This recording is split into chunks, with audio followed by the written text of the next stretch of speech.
Querido povo de Deus, 24º domingo do tempo comum. E a Sagrada Liturgia hoje, ela coloca em evidência um dos principais atributos de Deus: sua misericórdia, sua benevolência, sua bondade, seu amor infinito. E isso nós vemos acontecer desde o início da criação, quando Ele, por amor, criou a cada um de nós. E mesmo percorrendo o caminho de pecados, como é o caso da primeira leitura, o povo de Israel, na ausência de Moisés, que foi conversar com Deus, foi rezar a Deus, acharam por melhor fazer um bezerro de ouro para eles. Repare bem, povo de Deus, ensinamentos profundos para a nossa vida. Quando Deus nos cria, Ele nos faz a sua imagem e semelhança. Nós temos a natureza divina em nós. Somos divinos, porque Deus assim nos criou. Quando o ser humano ele resolve se afastar de Deus, sobretudo através do pecado da idolatria, que é o caso da primeira leitura, o ser humano ele tira Deus do centro e coloca outra coisa no lugar de Deus. Por assim dizer, o ser humano ele tenta divinizar o que não é Deus. A grosso modo, isso é idolatria. Quando o ser humano faz isso, automaticamente ele está querendo ser imagem e semelhança daquilo que ele colocou no centro da vida dele. Ou seja, no caso da primeira leitura, fizeram um bezerro de ouro. Olha que loucura é o pecado. Olha que loucura são as transgressões contra Deus, sobretudo quando o ser humano quer se afastar das suas propostas divinas. Os filhos de Israel colocando um bezerro de ouro como uma espécie de Deus dele, significa que eles estão querendo ser imagem e semelhança daquele bezerro. Em outras palavras, se afasta de Deus e vão ser como animais. Sem Deus na vida, não estranhe essa colocação. Sem Deus na vida, o ser humano ele se torna um bicho, um animal, porque não vai se preocupar com mais nada. Sem Deus, o ser humano ele começa a ter sentimentos que vêm da própria criatura e não de Deus. Repare, por exemplo, quando Eva foi seduzida no jardim do Éden, se afastou de Deus, começou a ter sentimentos que não eram de Deus, sentimentos de malícia e também, a partir da serpente, sentimento de inveja. E aí, se você percorrer a Sagrada Escritura, é terrível quando isso acontece com o ser humano. Por isso, Deus, Ele em sua infinita misericórdia, Ele quer nos ensinar que a partir da criação divina, ela foi feita para viver sempre na natureza de Deus, no colo de Deus, viver na casa paterna e não se afastar, como é o caso do Evangelho que nós vamos ver. O Evangelho de hoje, ele traz 3 riquíssimas parábolas, 2 menores, sobre a ovelha perdida, e a segunda sobre a dracma perdida da mulher, e a terceira um pouquinho mais longa, com informações gigantescas. Repare bem que tanto uma leitura como a outra somada ao Salmo também, nos mostra um contexto maravilhoso do qual o Deus propôs para a sua criatura. Mesmo que o ser humano ele viva em caminhos contrários à vontade de Deus, mesmo assim Deus o ama e sempre vai estar disposto a perdoá-lo. Vamos aplicar aqui passos dessas 3 parábolas à vida de Paulo, que está na segunda leitura.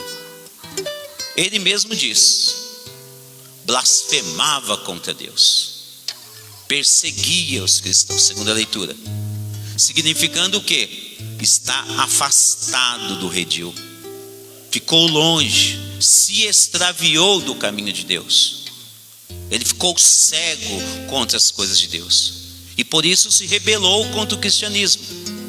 Mesmo assim, na segunda leitura, Paulo diz: encontrei misericórdia junto a Deus, significando que Deus foi ao encontro de Paulo, aquele encontro belíssimo, que se dá no caminho de Damasco, em Atos capítulo 9. Ali Jesus vai até Paulo, Jesus vai até a ovelha perdida, colocou ele nos ombros e trouxe, e Paulo então se converte, a uma das mensagens da parábola, a alegria de ter uma pessoa que converte, do que ficar com 99 justos tomando conta. Isso é importante porque, se você analisar friamente o que foi Paulo contra os cristãos, você nunca teria dúvida sobre o amor misericordioso de Deus, nunca. Aqui está uma prova concreta de que Deus, ele pode perdoar qualquer tipo de pecado na vida do ser humano, qualquer um, desde que encontre arrependimento no coração do ser humano. Paulo se arrependeu. A hora que Jesus abriu os olhos dele sobre o caminho que ele estava indo, a vida que ele ia levar, ele tomou consciência, se arrependeu, e aí então ficou nos caminhos que Deus propôs. Voltou para a casa de Deus, voltou para a casa paterna. Algo que está aqui, pertinho das parábolas que hoje são refletidas na igreja. A primeira, a ovelha perdida, o que nós estamos aqui mencionando, um pastor que vai em busca. E neste caminho, aqui nós enxergamos também uma das essencialidades da nossa igreja. A essência da igreja cristã é estar em estado permanente de missão.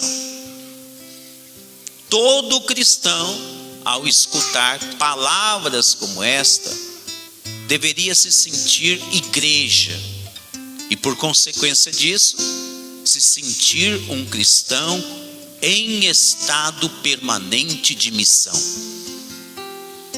E a missão que cada cristão, cada leigo pode ter na sua vida são as mais variadas formas.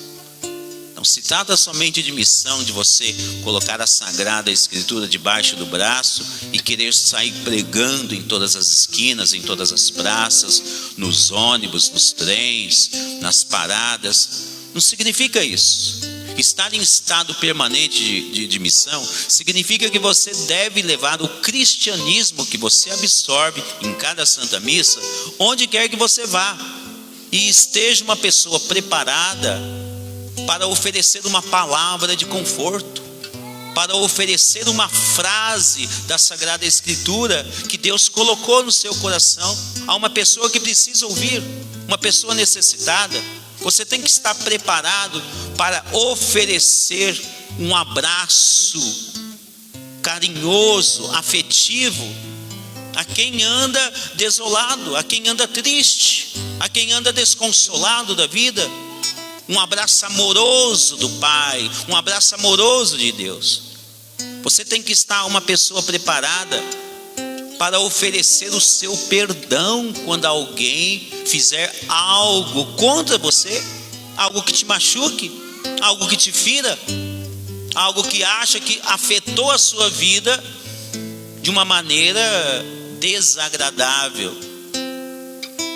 Você tem que estar uma pessoa preparada para rezar a Deus, sobretudo pedindo a sua graça e misericórdia, como nós vemos no salmo de hoje. Esse salmo aqui, ele é colocado nos lábios do rei Davi.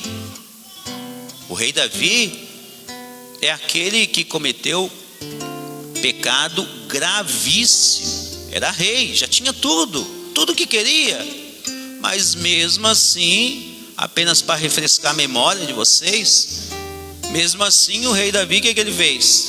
Se engraçou com a mulher do general dele. Teve um filho com a mulher do general dele. Depois mandou o general para a frente de batalha para matar, porque a consciência dele começou a pesar, não ia aguentar o tranco. Mesmo assim, esse salmo é colocado nos lábios de Davi. Ele pede perdão a Deus, ele se arrepende do mal que fez, e Deus olha para este pedido de Davi com extrema misericórdia. Tanto é verdade que a linhagem messiânica, a linhagem de Jesus, passa por a vida de Davi, pelo rei de Davi. Mesmo assim, Deus não parou com a sua promessa.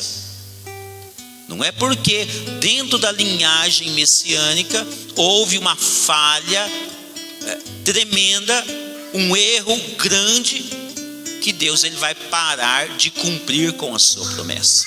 Deus não para. Deus não para. Deus é amor. Repare bem o quanto é importante também o fiel estar preparado, participando de cada missa, para aprender a rezar constantemente a Deus, por si só e pelos outros que estão à sua volta.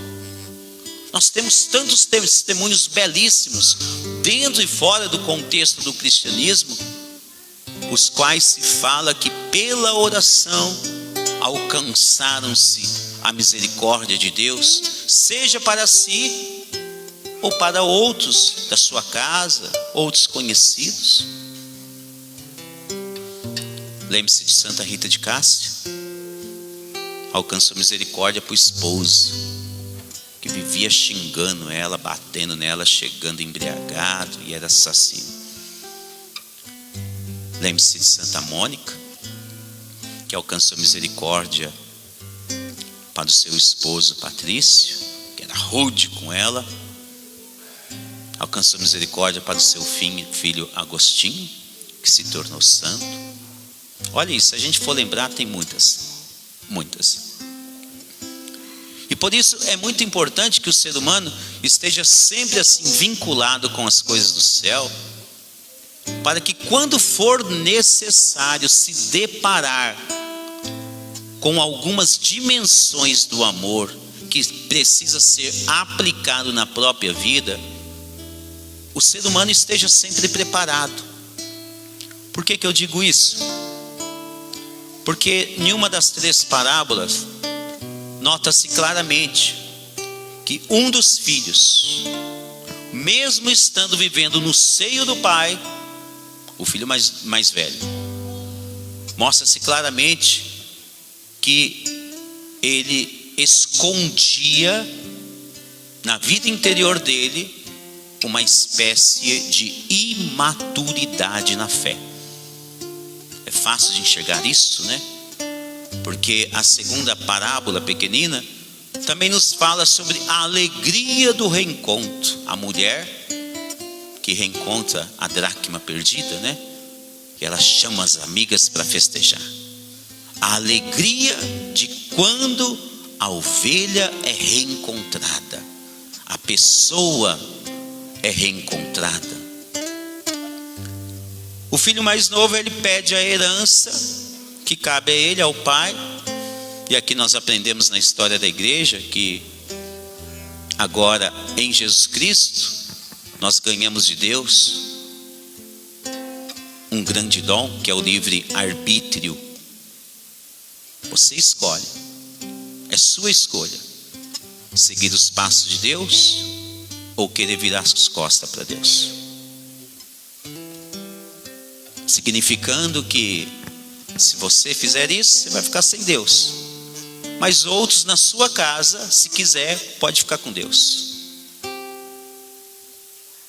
Em Adão e Eva foi diferente. Eles escolheram desobedecer a Deus. E por essa escolha deles, nós que nascemos depois, não tivemos escolha. Nascemos com o pecado. Em Jesus Cristo, a misericórdia de Deus muda. Deus, então, ele entrega de presente o caminho do retorno do céu, a volta para a casa paterna. No entanto, essa volta será concedida somente a quem desejá-la livremente. Livremente. Então, você nota que existe uma alegria no retorno para casa. As pequenas parábolas, ela conta disso, né? Há muito mais alegria no céu quando Deus vê um mais voltando. Há muito mais alegria. O filho mais novo vai para fora, esbanja todo o dinheiro, gasta numa vida dissimulada, desenfreada, desregrada, assim como você quiser pensar. E depois que gasta tudo, vai tentar arrumar um emprego. O emprego que ele arruma, né, é a vida que ele escolheu. Ele tirou Deus, ele quis sair da casa paterna por livre vontade, por livre e espontânea vontade. Que nos faz pensar facilmente com um pecado parecido da primeira leitura. A transgressão contra o primeiro mandamento da lei de Deus: amar a Deus sobre todas as coisas, colocar Deus no centro da sua vida. O povo de Israel tirou Deus e quiseram viver com a imagem e semelhança de um bezerro. O filho pródigo, depois que ele gasta tudo, que ele tirou Deus do centro, ele vai viver como um animal. Tanto é verdade que a parábola de hoje fala que ele foi viver com os porcos. Tirou Deus da sua vida, é para lá que o ser humano vai comer lavagem dos porcos, né? Se diz que ele tentava até comer as alfarrobas que vinham dos porcos, né? Uma plantinha, né? Uma frutinha, normalmente se pega das árvores e dá para os porcos. Tentava comer até isso, e mesmo assim não conseguia. Esta atitude do filho pródigo é deplorável. Ela deve ser muito bem observada, estudada, para que nunca ninguém queira sair da presença de Deus. Nunca queira sair da casa paterna. Esta é a primeira atitude. A segunda atitude dele já é notável. Já é algo que tem que ser bem observado. Por quê, padre? Porque logo em seguida que ele faz a tremenda besteira na vida dele, ele começa a ter um sentimento de contrição, que é um arrependimento perfeito, né? O coração contrito é o arrependimento perfeito. É aquele arrependimento que a gente sente dor mesmo na alma, né?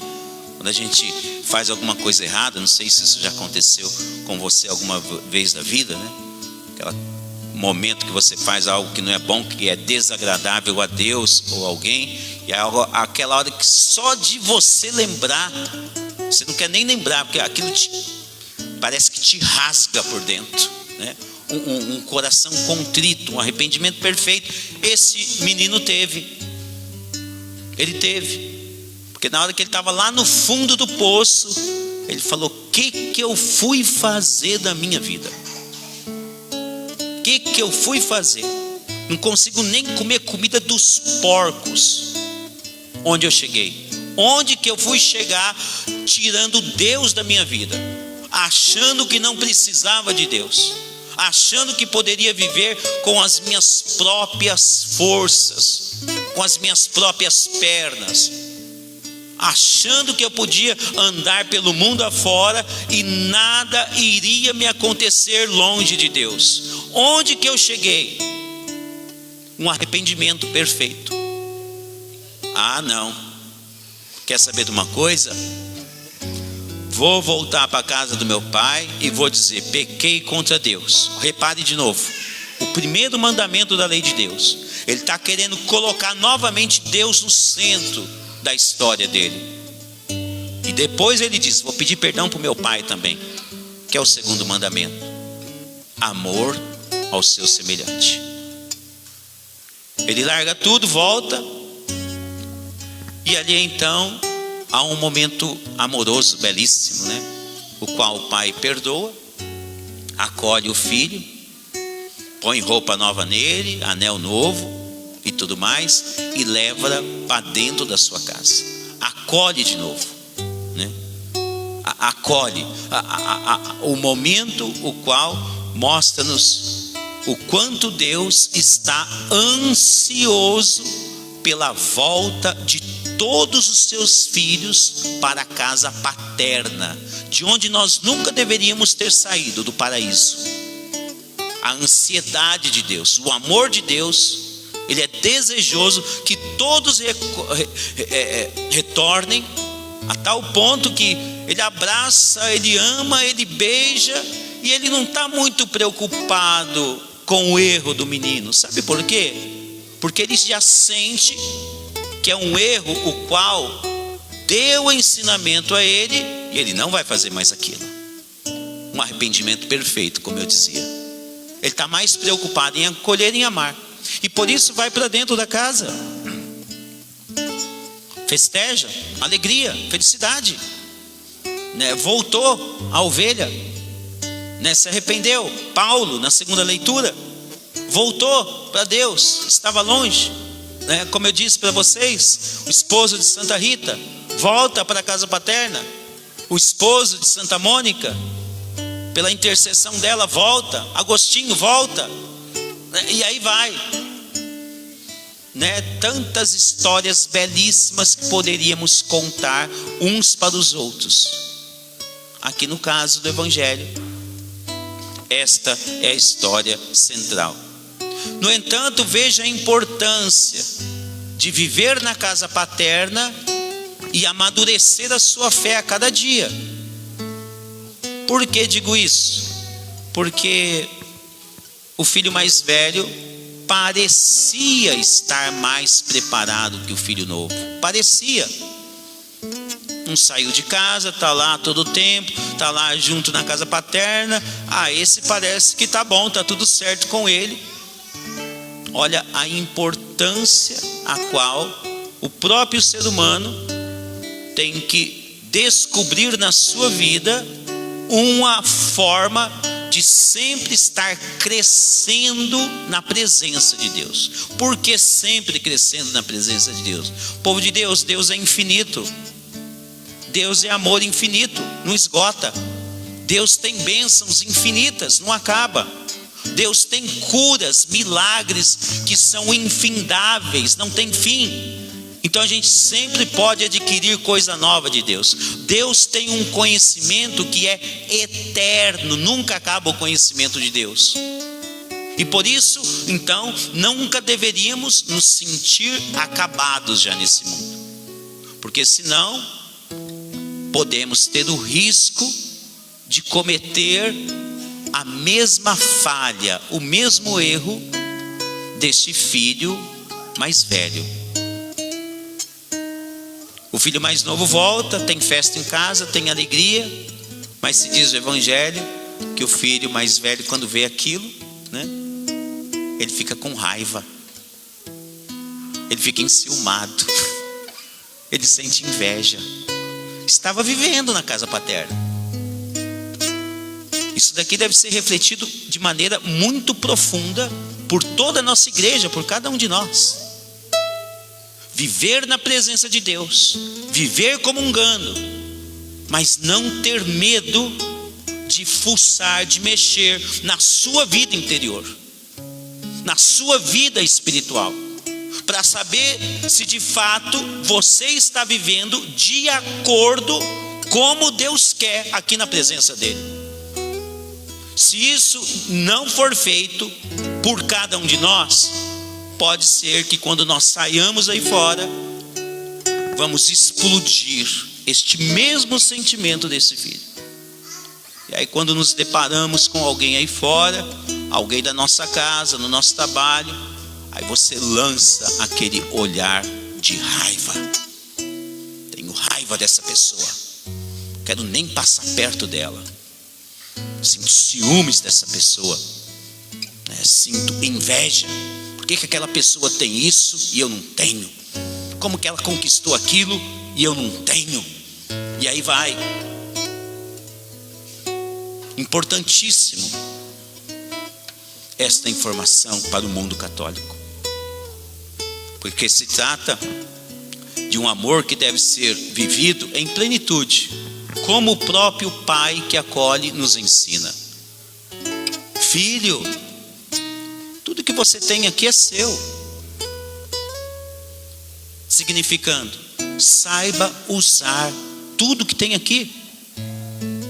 Se você faz parte do corpo místico que é a igreja, saiba usar dos benefícios que Deus tem para oferecer para o crescimento da sua vida espiritual, para ajustar alguma coisa dentro dos seus sentimentos, se for o caso. Use. Ele está dizendo, filho, tudo é seu. Por que você não usa? Por que você não olhe para dentro da sua personalidade, dentro da forma que você foi criado, e comece a usar os bens de Deus para que você se ajuste nesse olhar seu, nesse seu pensamento, naquele seu sentimento, na sua forma de agir com o esposo, na sua forma de agir com a esposa, na sua forma de agir com os filhos. Por que você não pega tudo? Filho, tudo é seu. Querido povo de Deus, se soubéssemos quantas coisas existem no céu para nos ajudar, nós nunca iríamos na nossa fé cristã. Louvado seja nosso Senhor Jesus Cristo.